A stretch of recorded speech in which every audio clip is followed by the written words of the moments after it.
Welcome back, folks, to Dwarf Fortress. This time we have, Dave, do you want to explain what's going on here exactly? I think we're angry about the multiple deaths, right? I am anyways. So we decided to turn to the evil. Turn to the evil. Well, I decided to turn to the evil. You didn't have much choice in the matter. Yes. So look at this. Lyinginbedmon, the Well Watcher. We're going to view him and enter his thoughts and preferences. He is a worshipper of Gamed, a casual worshipper of no one. You are one of the first, 261 years old, older than history itself. Yep. A creature that learned the secrets of life and death. He likes voodoo, rose gold, turquoise, scarab bone, the color charcoal black, hourglasses, anvils, drow prisoners for their fine odor, and barley grass for their bushy stalks. When possible, he prefers to consume masir and nether wine. He absolutely detests mosquitoes. Yep. You are the ruler of the dungeon. I'm basically going through my goth phase following the death of Kirin. Yeah. And that goth phase has lasted a couple centuries. We also have a bunch of other creatures. I don't think we actually named Kirin in this, but that's fine. We can do that in a minute. We have a witch. Where is she? Tifen? No. No, I believe that was a different name. Hethel? No. Where'd our witch go? CF? CF, Hemiten, I think? Yeah. There we are. Oh, there we are. She's a witch and a necromancer. She is 270 years old. Her quite sparse hair is extremely long. She's very fat. Her pink skin is extremely wrinkled. She's slightly rounded teal eyes are close set. Her extremely narrow head is extremely tall. She actually has a conical head. Well, almost. She has an angular chin. Her nose bridge is very concave, somewhat broad ears, slightly flattened. Her hair is white. She is strong, but she is very slow to heal. So we have a witch and a Dark Lord Necromancer, the Well Watcher. And then everybody else here is dead. Everybody else is dead. Well, except for some tag-alongs that we seem to have acquired. Oh yeah, what do we got here? We have pets and livestock, a bunch of elf children, some dwarven children, an orc prisoner randomly. I don't even think I added that, and an elf prisoner. We're gonna breed. We must have picked him up at a bus stop. Yeah, and then some control pylons, which allow us to exert our force over the undead over a larger area, and a black monolith that reanimates dead automatically. As well as free control pylons to ensure that we can keep them controlled up to a fair range. We're going to... Which is very good, because our necromancers need to stay indoors. I have somehow managed to convince our witch that we need to go really, really high into a freezing mountain. Yeah, this is a terrible place. However, you can see that there's an awful lot of good stuff here. We've got bauxite in the walls. We've got amethyst in the walls. Anything else interesting? Around here, we have to go down a little bit. Looks like this is a very, very rich bauxite site. I see just a ton of it, and that's very useful stuff. And then we also seem to have rock crystals. So this will be actually a very, very good place to set up trade. You could see why a Dark Lord looking to become an economic power would want to. Similarly, we've got sphalerite gems, gneiss. What is that? Blood of Armok clusters, extremely rare magical gems. Ooh. Yeah, we got very stuff nice. here. Yes. And limestone, which I think will be wonderful for us. Now, the best part about being a Dark Lord is that all your creatures are undead, except, so we have, if we view the units again, like our miner here, they don't really need to eat much. They definitely do not tire very much. Yeah. And they don't really have to worry too much about the environment anyways. Yeah, he is basically a skeleton. We have skeletons, we have ghouls. They all have different jobs. So, it should be straightforward for us. Now, of course, Lying and CF are, they are alive, and ultimately are subject to the same frailties as everybody else. So we do need Warm blood still flows through our veins. Yeah, if only just. So we do need to get them indoors as quickly as possible. So we're going to dig, I think, right through the wall here and make a temporary setup. Now, undead have a little bit of a problem in that they don't learn very well. So we're going to have to be pretty careful. Now, I think the other thing to mention is that neither Lying nor I know how to play warlocks very well. No one does, actually. This is literally the first time that we've tried it at all. Yeah, so we probably will make mistakes, and we may have to, you know how it is. Sometimes, you know, Dwarf Fortress, you gotta restart. But we'll see if we can make this work, because this looks like an enormous amount of fun to us. So why don't we go ahead and get in, and we also want to get our prisoners out of the cold.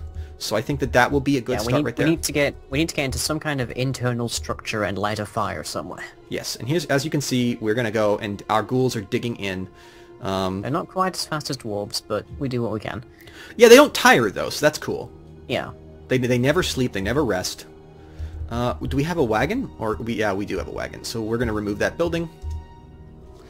And as soon as they're inside, we will begin to deal with the problems.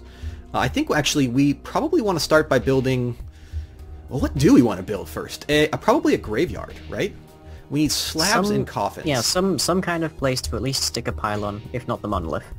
Okay, we're going to build a... yeah, so we'll probably want to start recruiting. And we're going to want to start... we don't want our slaves to freeze to death. So we'll pasture them indoors as soon as we get one area dug out. A snowstorm has come. It's a snowstorm of frozen blood. I want to do a method. It snows frozen blood here. Just so you know, frozen blood. We just can't get away from it. Well, I mean, why would you want to? It's lovely. I can just imagine you walking around there, like breath coming out of your mouth and just smiling. This may be my golf phase, but I'm not I'm not like a very specific like heavy metal singer who enjoys the taste of bat. That's true. We're gonna put the meeting hall indoors. Also, the bauxite is blood red. Of course. Yes. So now it looks like you and CF is gonna move inside, and you're gonna move inside in just a minute. And now we've got a mason's workshop. So what we need to do is get some coffins and some slabs. The range of control for our necromancers is 25 tiles. Okay, and then we have pylons, so we're not too bad. We do need to remember that though, because otherwise our skeletal friends will go a bit feral, and then we kind of lose them. Okay, so we got a mason going in there, and it's going to begin to do work. Let's see, who do we got in here? Dwarf prisoners. I'm actually most concerned about Lying. We got to get Lying indoors. Yeah. How is he doing? Quite content. He was caught in a freakish weather recently. He was caught in a snowstorm recently. But you know, notice that those things, by the way, he was caught in freakish weather. If he was upset with it, it would be red. But he's not. He likes it. For him, it's a positive thought. Well, good for him. Yes. On that note, I think we differ. Well, you know, you have not discovered the secrets of life and death, right? No, I haven't. I'll grant you that much. So let's set up a pylon in here to make sure that we can, you know, do what we need to do. Right. And let's put a control pylon in there. Now we do definitely want to start breeding our dwarves, because otherwise they'll die, and then while they would be useful servants for us, that isn't necessarily what we need. We do want to make sure that we have the option. Let's also designate a stockpile room over here. We basically need the prisoners for about 3 different things, and the first and most obvious is food. Yes. The second and most obvious is, like, breeding to get more food. Yes. But also, as long as we can keep our population of prisoners at an even level, we can keep getting corpses to reanimate with our Black Monolith. Exactly. So we actually, as long as we can keep breeding them, then we're in good shape. So this will move all the prisoners in here, because we don't want the prisoners, you know, mixing in with the necromancers. That's not okay. They are livestock. So we're going to assign all of the dwarf prisoners. This is so grim. Come on, March. It's worth knowing most of the elf prisoners are children. Oh yeah. Because they are food. We will be butchering the children promptly, I think. Okay, so now I think... Elves logically should take a very long time to grow up. So they don't really have that same problem. The weather is cleared. It's pretty grim here. So now, what do you think our goal should be in all this? I think we need to raise some kind of army and then just unleash hell. Okay. So now, necromancers and stuff, they don't really do great indoors. We're sort of doing this as an emergency measure.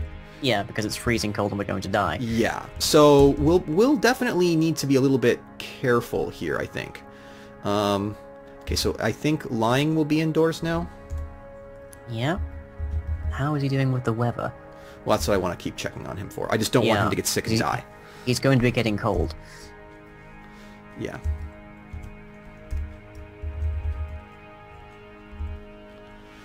He needs a meager office. Okay, so let's... Yeah. Go back to that window. Units? Yeah, just go click once for the line. Yep. Holdings, no office. Okay, good. Yeah, so... I misread that as being frostbitten, so... Oh, yeah. No, he should be fine. At least for a little while. So we're going to make a custom stockpile in here. And we'll just basically put everything in it except for, except for animals, because they're in their own place. That includes our slaves. And including refuse. Oh, and that reminds me. There's one thing I learned that you have to do, otherwise these guys just don't work at all. And that is we have to remind them to... we have to remind everybody that it is important to collect things from the outside. So we go set order, refuse. Warlocks gather refuse from outside. That way they will bring in corpses that we find. Because we will find wildlife here. Yeah. As crazy as it sounds, there will be bears and other fierce creatures. Yeah, if a corpse happens to die, or rather if something happens to die and become a corpse, we need to drag it within range of our black monolith. Yeah. Now, Lying, I imagine, wants his own room. Yes. Because CF is fat and a bit ugly. Yeah, well, come on. But also, CF wants not to body shame, but I am evil. Not to body shame, but CF, you disgust me. So we're going to go ahead and set them up with rooms right off the bat. We'll have the undead. Build a workshop, a carpenter's workshop outside. Remember, the undead don't really care about the cold. Great aspect of them, so it makes these cold embarks a lot easier. Yeah, it gives them it gives them a very definite advantage against pretty much everything else around here. Yeah, that's one of the reasons that this is great. Now, some of our undead look upset. I notice that they are looking upset. A small pile of frozen blood. What are your thoughts and preferences? Yeah, no, he's fine. He shouldn't be having any issues with that. He's practically made of blood and gore. Yeah. And he's the butcher. He deals with it. Yeah. We can actually gather the blood off the ground. That's how cool it is. Let's go ahead and make another pylon back here so that our range of control is extended. Now what we need to try and get running is a soul siphon. Yes, because we will be butchering things. And a soul siphon, to explain, basically allows you to contain souls that you can catch for a prolonged period, and that's fairly useful for a lot of the warlock specific builds. So yeah, we need to. So what exactly do you think we need to do here? Can you give me some idea what our goals should be? You want to give us a to-do list? You are the one looking at the manual. Yes, ruin the magic, why don't you? Oh, come on. Right, well, oh look, an animal has grown to become an elf prisoner. Let's see, we have a mason, a carpenter, and a craftsman that we need to get to. Mm-hmm. Then we can get a butcher and a tanner, and next to them we put the soul siphon. Okay. Why don't we put the butcher in the meeting area? That seems like a suitable thing for new guests to come across immediately. Yeah. One of those elven children just grew up. Are you thinking what I'm thinking? Probably, but I don't know how we're going to find like a meat cleaver in this particular Oh, don't worry. They come with equipped cleavers. Ah, perfect. Made from someone's femur, I hope.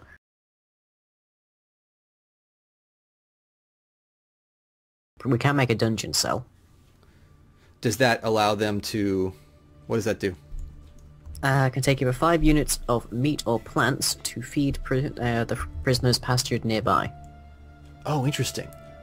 Okay, yeah, well then we need to make a dungeon cell. Where is that even? That is part of the warlock buildings. Yeah. There's also the execution chamber, the torture chamber. We need cages. Okay. Yeah. We can do that. Let's add some cages. Yeah. We are, of course, going to need to try and get the soul siphon and all the other things that we need up quickly, though, because a lot of warlock stuff requires souls. Yes. Why don't we... So we got someone working right there to finish up that room, and we'll not make that room... We'll make that room the soul siphon and other room. So the elf is about to be slaughtered, so I'm going to unpause. If you want to walk us back in, and then when you tell me, I'll unpause. Okay. Where were we when we paused? I think we're about to slaughter an elf, dude. Right, yes. Alright, so go ahead. Okay, unpause.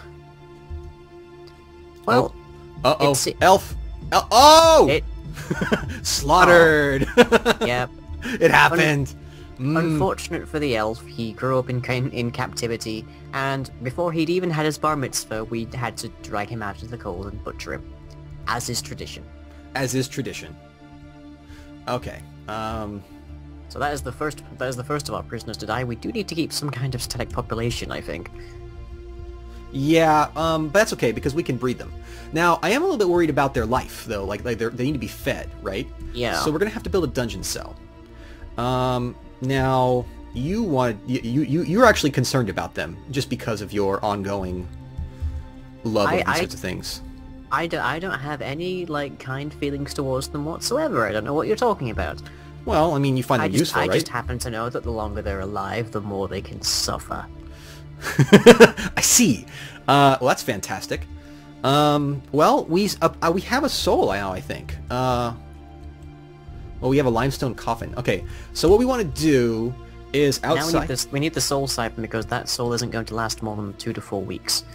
Okay, well then let's see, can we build a soul siphon? What do we need to build a soul siphon?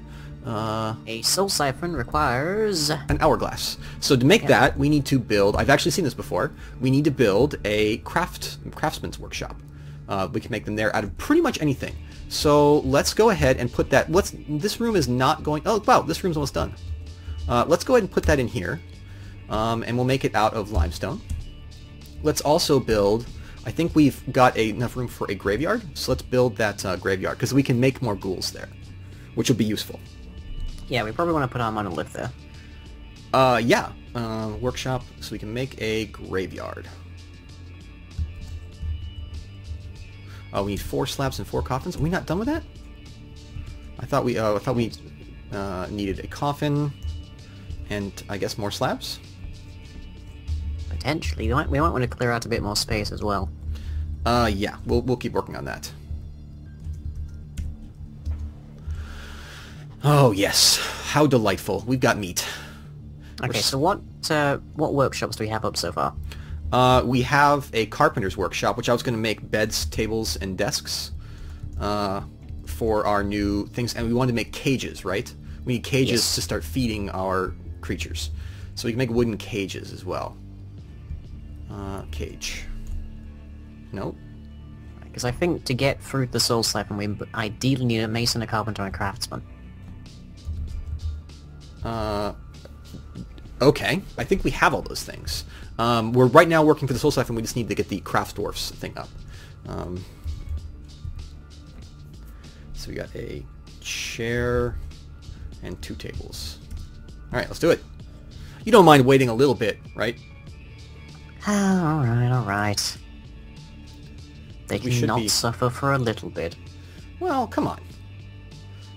An animal has grown to become an elf prisoner. Delightful. Yay! We have a craftsman's workshop, so let's go ahead and make... we're going to want to make our... let's see, I think hourglasses. Right? So let's make a bunch of these. We need 4 blocks and 1 hourglass to make a siphon. Alright, well we've definitely got the siphon done. And we should have someone going in to do the crafts work right now. So we'll be able to get that going promptly. Yeah, I feel like we're up on a pretty good start here, though. I mean, like, look, we got, Well, so far we haven't encountered a single hostile enemy. Well, we do need to send some people out hunting. Right? Yes, there is a chinchilla that needs to die. Yeah, chinchillas and wolves, I think we saw. So now we have the soul siphon. We can place that here. We'll place that in here, right over here, I think. Like right there looks good. Yeah, if we can have enough space to put it right next to a butcher's and stuff, that'd be fantastic. Yeah, it's not too far from the butcher. We should probably make a larger starter cave soon. Probably. It's a little cramped right now. I can almost smell Seth. Ugh. Well, you're hanging out with her right now, I guess, having a conversation. So, yeah, let's extend this out into a bigger crafting hall. Wow, we could actually tunnel right through. That might be actually kind of fun. This was not a thick mountaintop. Yeah, we're kind of tunneling right through. Why don't we do that as well? That should be fun. I like that idea. Double the entrances, double the fun, I guess. Yeah. It's sort of fine. There's no real risk for us at all anymore. I also, by the way, look, there's tons of hauling to do. What are Seth and Lying doing? They're just hanging out. They're like, no, not what I do. What I do is... It is not my department. Yeah, you're just like, no, I'm going to go and I'm going to eat. It is your job, ghouls.